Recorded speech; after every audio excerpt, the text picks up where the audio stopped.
सोदपुर में call centre के आड़ में चल रही ठगी गिरोह का भंडाफोड़, 8 गिरफ्तार। बैरकपुर कमिश्नरेट की साइबर क्राइम विभाग ने सोदपुर में कॉल सेंटर के आड़ में चल रही ठगी गिरोह का भंडाफोड़ कर 8 लोगों को गिरफ्तार किया है। डीसीपी सेंट्रल गणेश विश्वास ने बताया कि गिरफ्तारों में 2 महिलाएं हैं। Good afternoon. আপনাদেরকে আমরা দুটো আলাদা আলাদা সাইবার ক্রাইম রিলেটেড ইস্যু নিয়ে আজকে প্রেস ব্রিফিং এর জন্য ডেকেছি। আপনারা যারা এসেছেন তাদের প্রথমেই ব্যারাকপুর পুলিশ কমিশনারের পক্ষ থেকে আপনাদেরকে ধন্যবাদ জ্ঞাপন করছি। দুটো আলাদা আলাদা ঘটনা সম্পর্কে বলবো। প্রথমে যে ঘটনাটা বলবো সেটা শুরু হয়েছিল 21শে জুলাই। 21শে জুলাই আমাদের কাছে একটা খবর আসে যে আমাদের সোদপুরের কাছে কোনো একটি জায়গাতে কল সেন্টার চলছে।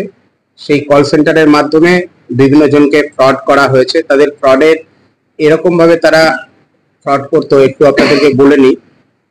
তারা বিভিন্ন জনকে ফোন করতো যে আপনি জুতোটা কিনেছিলেন, তো ওই জুতোটা যখন আপনি ফ্লিপকার্ট থেকে কিনেছিলেন আপনার জন্য একটা লটারি এসেছে, সেই লটারি আপনি মোটরসাইকেল পাবেন, বা ওরা বিভিন্ন জিনিসপত্র নিয়ে বলতো। সেক্ষেত্রে তাদের একটা পদ্ধতি অফার দিত যে আপনাকে রেজিস্ট্রেশন করতে হবে। তারা যখন ওই রেজিস্ট্রেশন করতো, সেই রেজিস্ট্রেশন করার পরে তাদেরকে একটা টাকা পেমেন্ট করতে হতো। এইভাবে তারা যখনই ওই লোভে পা দিত, তারপরে তাদের থেকে বিভিন্ন রকম ভাবে এটা আরো টাকা পয়সা নিয়ে তাদের কাছ থেকে বিভিন্ন ভাবে সর্বশান্ত করেছে। বেশ কিছু এরকম নজির আমরা পেয়েছি।